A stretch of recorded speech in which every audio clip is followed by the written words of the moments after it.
Hello, my name is Tanner Burton, and I did my research paper on employer pension plans, defined benefit plans versus defined contribution. So, first, what is a pension plan?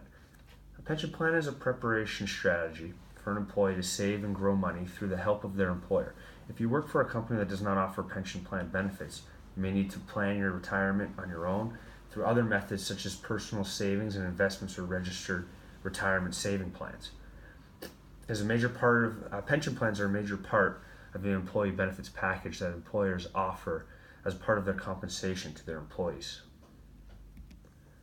What are the different types of pension plans? Well, first you have the defined benefit plan, then you have the defined contribution plan, which are your 401ks, your 403bs, or your employee stock ownership. So first, what is a defined benefit pension plan? So a defined benefit pension plan is a type of retirement plan offered to an employee as a term of employment where the employer is obligated to pay a specific amount for every month during retirement, generally based on specified age and years of service provisions outlined and detailed in the plan. The employer may express this amount as an exact dollar figure, or the employer may calculate the benefit through a formula taking into consideration the employer's annual salary or wages earned, the years of service, and a percentage of salary. So, for example, if an employer may take an average of the employee's highest 5 years of salary and give them a percentage of that amount based on every year of service with the company. The main point in the defined benefit pension plan is that the employee is owed and is entitled to a fixed amount per month during his or her retirement years. The details of the defined benefit plan are set by the employer, and the employer takes full responsibility for funding and investing the money and ensuring that pension funds are sufficient to pay out the pension obligations when they become due. So what is a defined contribution plan? So under a defined contribution plan, a defined amount of retirement payments to an employee, a specific amount of money during retirement, is not specified. Generally, the employer and the employee contribute to the employee's retirement fund under the plan. The risk associated with the level of investment resides with the employee because the amount of retirement account when it is time to collect depends on how well the investment does. Usually, employer contributions to the plan are specified as a set rate based on a percentage of earnings. So, types of defined contribution plans. The first one is a 401k, which is a defined contribution pension plan that is mainly a cash arrangement. Instead of receiving full salary, an employee may choose to allocate a portion of their before-tax salary into this plan. The employer may also choose to match these contributions and add to the employee's 401k plan. There is a tax deferral benefit for such a plan, as income taxes are normally applied to the gross salary earned by the employee. If the 401k contributions are made, the employer would calculate income tax withholdings on the net amount of the salary received by the employee. Tax is not paid by the employee until funds are actually withdrawn from the plan.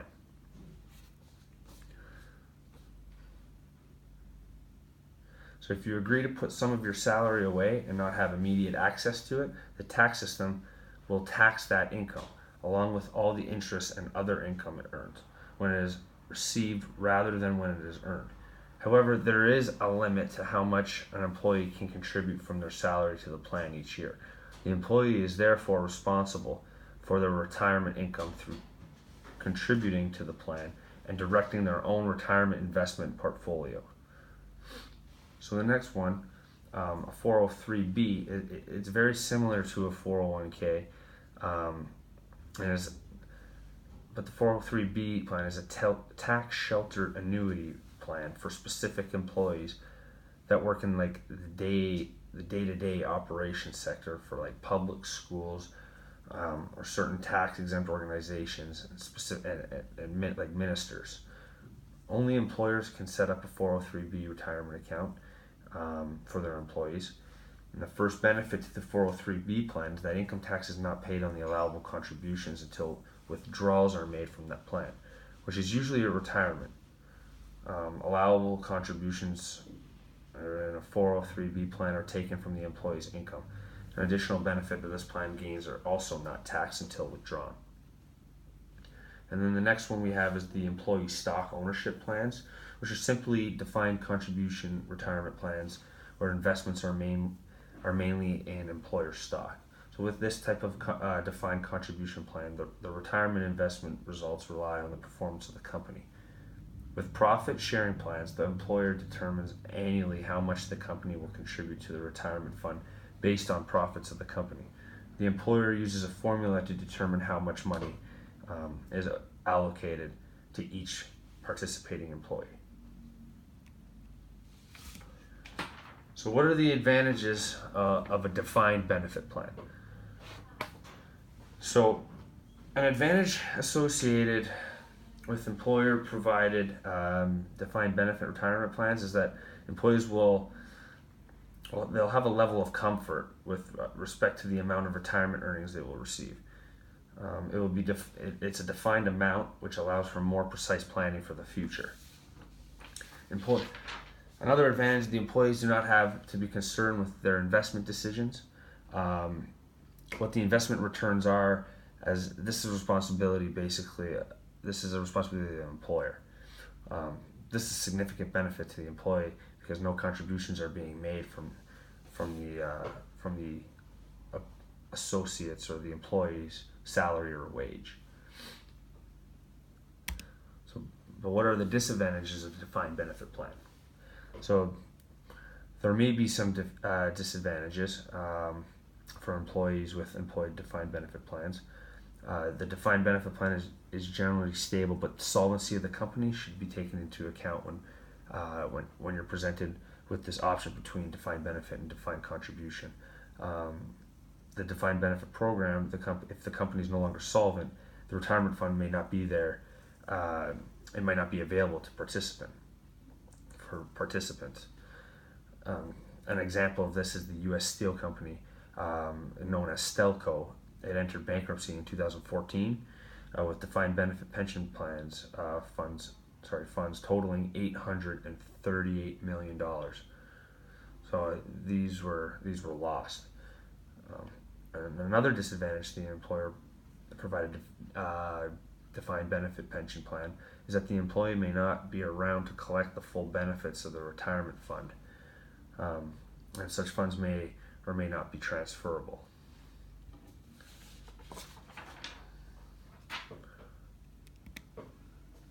So, what are the advantages of defined contribution plans?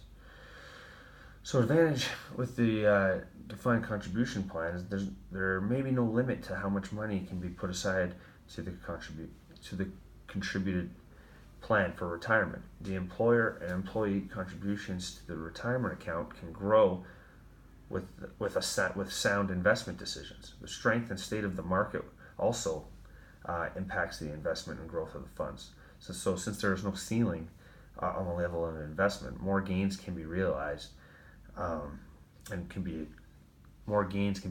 rather than what can be achieved with a defined benefit plan. Also, the flexibility of defined contribution plans may also be seen as an advantage to employees. Employees normally can transfer the funds when they change employers or careers. Options to take retirement funds as a lump sum amount instead of an annuity may also be available. Normally, employees participating in employer-defined contribution plans have the option to make contributions by way of payroll deductions from their salary and wages. So they can kind of plan for their retirement a little bit easier, having it deducted right off of their paycheck. But what are some disadvantages of defined contribution plans? Poor investment decisions and unfavorable returns may result in losses and erosion of the employee's defined contribution retirement fund. So if the investment's do poorly, you could lose your retirement. Employees may not have complete control of how much money earned by the plan is available at retirement because of how well or how poor the market is. So it is much riskier than a defined benefit plan. So which pension plan is better? According to recent trends, defined contribution pension plans are becoming more popular than once the stable retirement fund leader of defined benefit pension plans. This is kind of due to the significant changes in employer behavior and career development paths. In the past, employees were more likely to stay with the company longer term. There wasn't as much movement between companies or careers, making the defined benefit retirement plan more suitable and intriguing for the majority of the workforce. However, your comfortability with investing, your lifestyle, or specific goals, and it can come down to employer preference. These are all factors on which a retirement plan is best for an individual, or which plan they may be forced to be taking if they were to take a specific job. So I looked into some professional sports because I'm a big sports person, and I looked at the NHL and the NFL, so the National Hockey League and the National Football League. In the NHL, players are not eligible to participate in a pension plan, unless they are active for 160 NHL games, so pretty much 2 complete seasons playing in every game. The maximum pension a player can receive is $50,000 US dollars, and the player is not fully vested until the age of 45. So it's games based. In comparison, the NFL, the National Football League, uses years of service and not the number of games played to qualify for players to qualify for in the league's pension plan. An NFL player with 3 years of service would receive roughly $21,000 US dollars a year. NFL players with 10 or more years of service also receive a retirement bonus in the form of an annuity. So NFL players are eligible to receive their pension at the age of 55.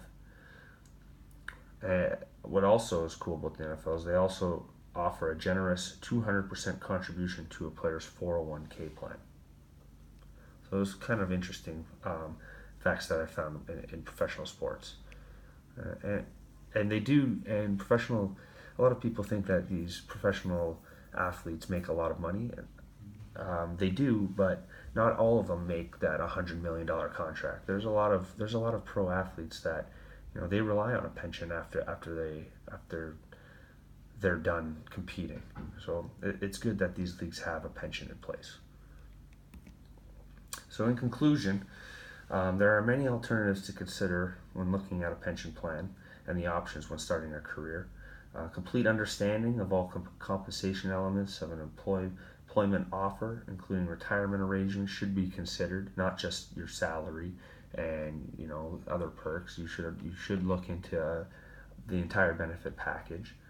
And a big thing is what might be right for one person does not necessarily mean it's right for another. It's all based on personal preference. So that is my presentation. Thank you very much for listening, and I hope that you're able to find this informative. Thank you.